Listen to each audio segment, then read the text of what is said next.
Okay, our lesson today is on double angle identities. These are going to be derived from the sum and difference identities that we studied in the last section. So we're going to derive them right now, and they actually won't feel that new because they're going to come from something that you're already familiar with. You remember that the sine of A plus B is equal to sine A cosine B plus cosine A sine B. We can express the sine of 2 theta as the sine of theta plus theta. So theta will be our A and B values for both the A and the B values. So rewriting using the identity, that's sine theta cosine theta plus cosine theta sine theta. Now, because of the commutative property, you can rewrite cosine theta sine theta as sine theta times cosine theta, because the multiplication order doesn't matter. And when I add any quantity with itself, we get 2 times that quantity. So that simplifies to 2 times the sine of theta times the cosine of theta. Let's do the same thing with the tangent of theta. You remember that the trig identity for tangent of A plus B is tangent A plus tangent B over 1 minus tangent A tangent B. So we'll do the same thing with tangent of 2 theta. We'll treat it as tangent of theta plus theta. So using the identity, that'll be tangent of theta plus tangent of theta over 1 minus tangent of theta times tangent of theta. Re-expressing, the numerator is 2 times the tangent of theta, and the denominator is 1 minus tangent squared of theta. Now we'll derive the double angle formula for cosine. You'll remember that cosine's angle sum formula is cosine A cosine B minus sine A sine B. If we use that formula to re-express cosine of 2 theta as cosine of theta plus theta, and then apply the angle sum formula, that gives us cosine of theta minus sine of theta sine of theta. That simplifies to cosine squared of theta minus sine squared of theta. Now, before you get tempted to rewrite that as 1, remember that cosine squared of theta plus sine squared of theta is equal to 1. This one has a minus in between it. All right, that's one of the forms of the cosine double angle formula. Since you notice that we have squares of each of those trig functions, that means that we can re-express both of those formulas using a Pythagorean identity. So let me start with cosine squared of theta minus sine squared of theta. And let's replace the sine squared of theta with 1 minus cosine squared of theta. If we distribute the subtraction, and we get cosine squared of theta minus 1 plus cosine squared of theta, which gives us 2 times the cosine squared of theta minus 1. Let's take that same expression, cosine squared of theta minus sine squared of theta, and this time let's replace the cosine squared of theta with 1 minus sine squared of theta.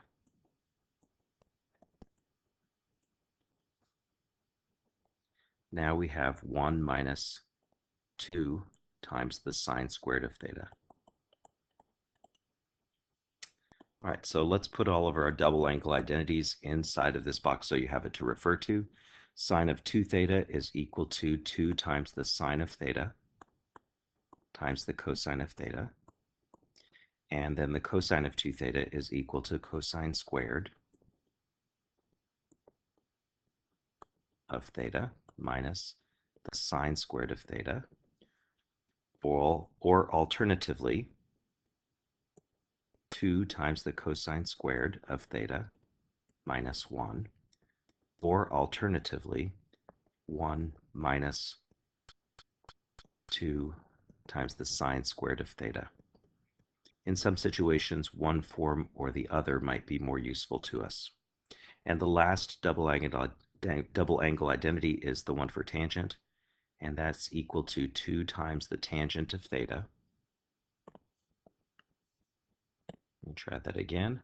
That's equal to 2 times the tangent of theta over 1 minus tangent squared of theta. Okay, so let's put those into practice. Given that sine of angle A is 12/13 and A is between pi over 2 and pi, we're going to find the sine, the cosine, and the tangent of the double angle. So we're going to start that with a drawing. An angle that is between pi over 2 and pi terminates in the second quadrant. So I'll make a drawing of a second quadrant angle. And we need a triangle.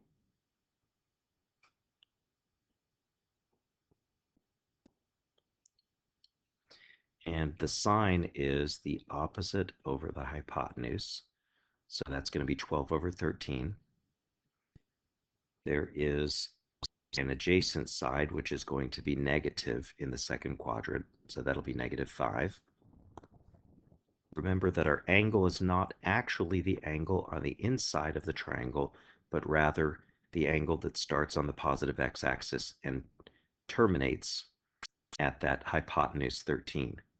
But when we're using SOHCAHTOA, we're considering that little angle that I put an asterisk in the diagram. It's the angle inside of the triangle.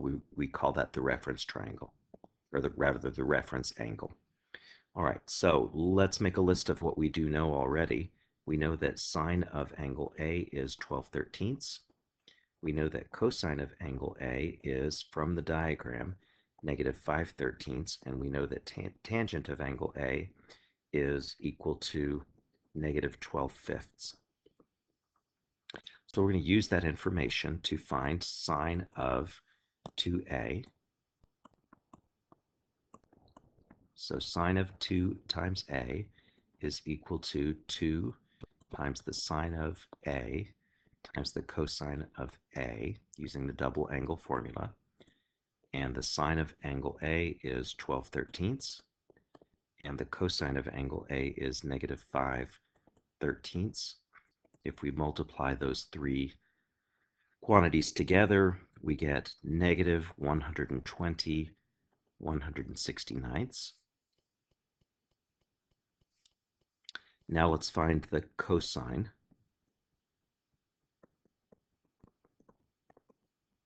And if I were to simply just ask for the cosine, I might forgo using the diagram, and I might use the version of the double angle for cosine that includes the sine, because that was the information that we were given. So remember that that version is 1 minus 2 times the sine squared of angle A. So I'm just going to put that information in there. 12/13 squared is 144/169. And I need a common denominator. And we're going to subtract 169/169 minus 288/169 to get a final answer of, let's see, what does that give us? Minus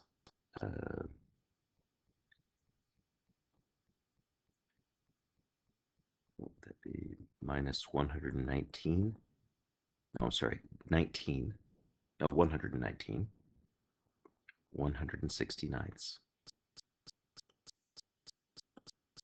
Right, so we've got that one, and now we need to do the tangent of 2 times a, which is equal to 2 tangent a over 1 minus tangent squared of angle A. So that's 2 times negative 12/5 over 1 minus, and I'm just going to go ahead and square, 144/25. That's a complex fraction, so we're going to need to multiply through by the least common denominator of all of the little mini denominators. So I'm going to multiply the top and the bottom by 25. And that's going to give us negative 120 on the top.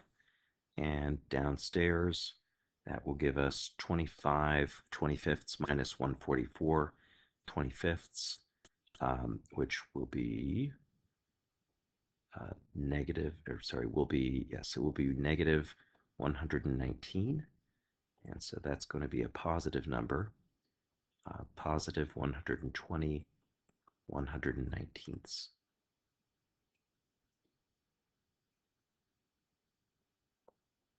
Now we could have certainly found the tangent of the double angle by just taking the sine of the double angle divided by the cosine of the double angle. You'll notice that we got the same result. All right, another one. We have this time given cotangent of theta is equal to 1/4. Since cotangent is not one of our principal trig functions that we are most familiar with, we might turn this into a tangent statement. If the cotangent is 1/4, then tangent of theta is 4.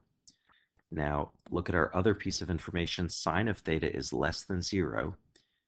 What less than 0 means is that sine of theta is a negative number. So if tangent theta is positive and sine is negative, that means that we're going to be in quadrant 3. So I'm going to want to make a quadrant 3 drawing. And if tangent of theta is 4, or 4/1, in our drawing, when we put our triangle in here, tangent will be opposite over adjacent. Now, since we're in quadrant 3, both opposite and adjacent are negative. That still gives us a positive tangent. Using the Pythagorean theorem, we can find the hypotenuse to be the square root of 17. And again, remember that our angle is the angle that goes all the way from the positive x-axis to the terminal side, or the hypotenuse of that triangle. Let's list the things that we know. From this diagram, we do know that the sine of angle theta is equal to negative 4 over the square root of 17, or alternatively, negative 4 times the square root of 17 over 17. We'll decide in a moment which one we're going to use. Cosine of theta is equal to negative 1 over the square root of 17, or negative square root of 17 over 17. And the tangent of theta is equal to 4, as we said before. Okay, so I'm going to find the sine of the double angle.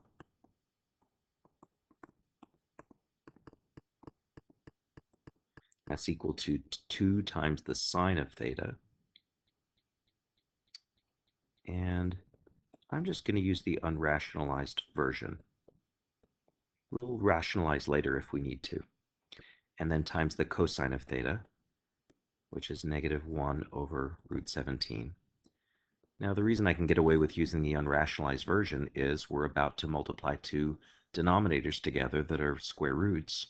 So they are going to simplify in such a way that we don't have a radical in the denominator any longer. And upstairs, we've just got 8. So sine of 2 theta is equal to 8/17. Cosine of 2 theta is equal to, and let's use the cosine squared minus sine squared version of the cosine double angle formula. That would be negative 1 over root 17 squared minus negative 4 over root 17 squared. Again, we don't have to worry about the radical in the denominator since we're squaring.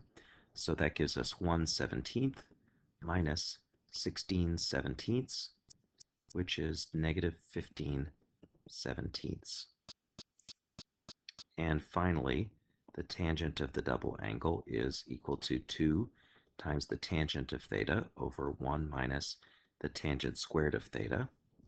And we'll fill in the tangent of theta and the tangent of theta in those spots, and then simplify the result. That's going to give us 8 over -15 or -8/15.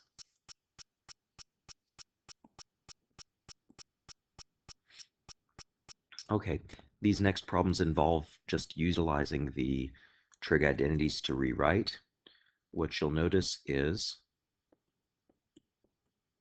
the first in this next example looks like a cosine squared of theta minus a sine squared of theta, which we know is cosine of 2 times theta.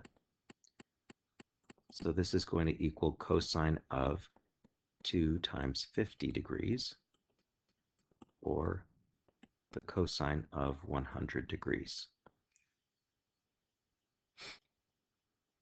In the next example, this looks like 2 tangent theta over 1 minus tangent squared of theta, which we know is the double angle formula for tangent, or its tangent of 2 theta. So when we rewrite this, this will look like tangent of 2 times 70 degrees, or tangent of 140 degrees. In our next example, they're asking us to find an exact value, which is going to require us to go a little bit farther. This next expression looks like the double angle formula for sine. So when we rewrite it, we can rewrite it as sine of 2 times 75 degrees, or sine of 150 degrees. And sine of 150 degrees is a quantity that we know. Its exact value is 1/2. Okay, this next one is another one of those versions of the cosine double angle formula. Looks like 1 minus 2 sine squared of theta, which is equal to cosine of 2 times theta, which is 165 for us in this example. And that's going to equal cosine of, let's see, what's 2 times 165? Is that 330? So now I need to get the cosine of 330 degrees, which is positive square root of 3 over 2. Okay, the last part of the notes is proving a trig identity. Remember, we start with the most complicated side. So always copy the most complicated side first. And so I'm going to say that the most complicated side is 2 cotangent of theta times the sine squared of theta. So what can we do with this? We can certainly change the cotangent of theta into cosine of theta over the sine of theta. And then that's equal to sine squared of theta. Sine squared of theta is not much I can do with that. We can do a little canceling. One of the sines will cancel with the sine in the denominator, and that leaves us with 2 times cosine theta times sine of theta. I'm going to write it in a different order. 2 times sine of theta times cosine of theta, which looks like the double angle formula for sine of theta. So that's sine of 2 theta. And I'll put a little QED here at the end to indicate that we've proven what we needed to. Right, in the next example, we've got sine of 3x, and we've got this complicated expression on the right. I'm going to actually do something that's a little unusual in this one. I'm going to work on the side that's actually looks a little bit simpler. I'm going to work on sine of 3x. What I'm going to do with sine of 3x is I'm going to change it into sine of 2x plus x. And then we can use an angle sum formula. Remember that sine of a plus b is equal to sine of a cosine of b plus cosine a sine b. So this will be sine of 2x times the cosine of x plus cosine of 2x times the sine of x. Now, if you'll notice that what we're leading toward is something where all of the sines and cosines are of just plain old x, we need to use our double angle formula for sine. The double angle formula for sine is 2 times sine x cosine x. Bring down the cosine x that was multiplying it. And then we can replace cosine of 2x with cosine squared of x minus sine squared of x. And that'll bring down the sine of x that was multiplying it. So let's take a look at what we've got so far. In the first term, we have 2 times sine x times cosine x times another cosine x. So that's 2 times the sine of x times the cosine squared of x. And then if we distribute the multiplication of the sine of x into the subtraction in the parentheses, we get plus sine of x cosine squared of x minus sine cubed of x. Now you'll notice that these two are like terms. It's like 2u plus u, which is equal to 3u.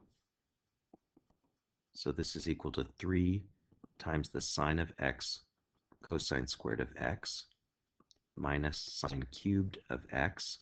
And that's the target that we were going for.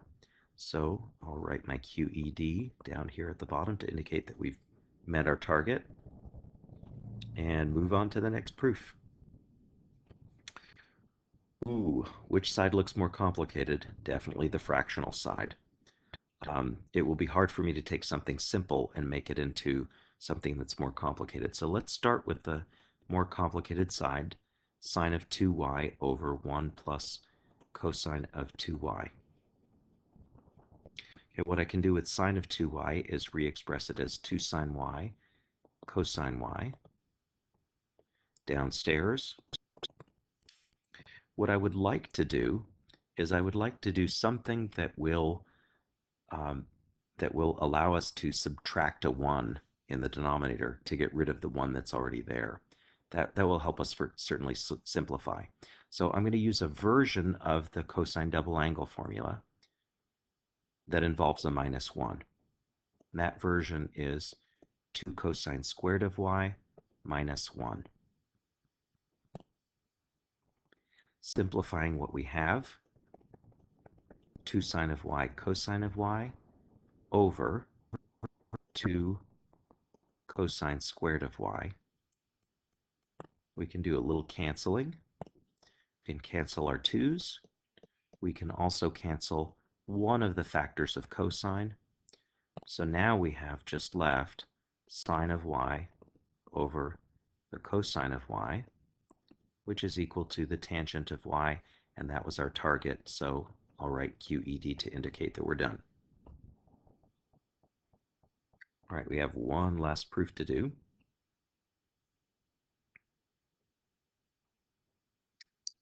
This one, I could definitely say that the right side is more complicated, but the left side gives us the opportunity to use an angle sum formula. So let's actually work on the left side.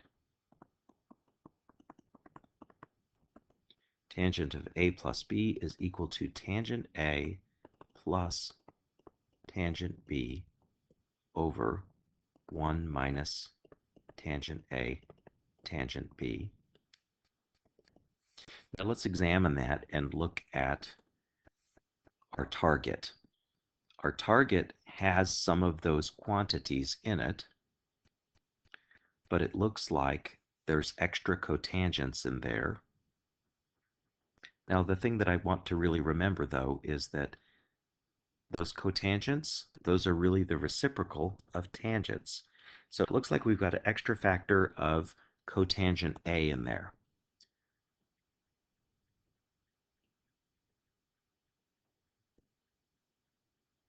So what if we just multiplied the top and the bottom of the fraction by cotangent A?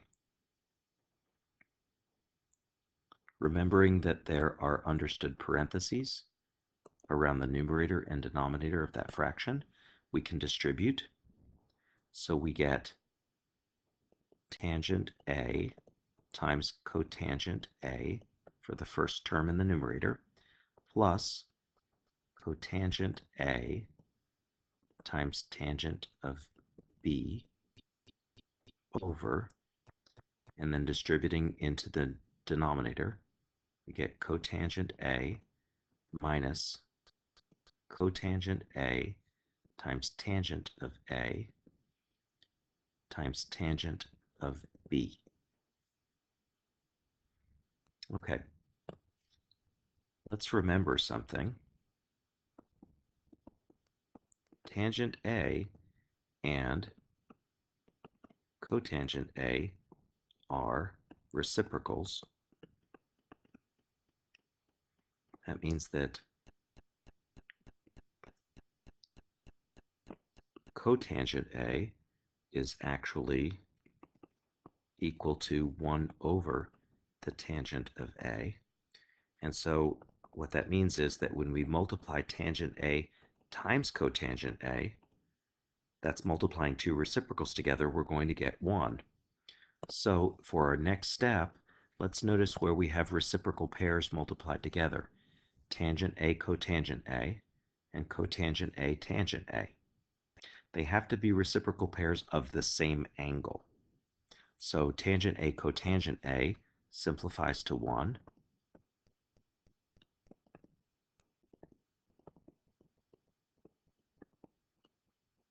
And then downstairs, cotangent A tangent A simplifies to 1. And so we can just basically ignore that. That leaves us with exactly what our target was. So now we're done.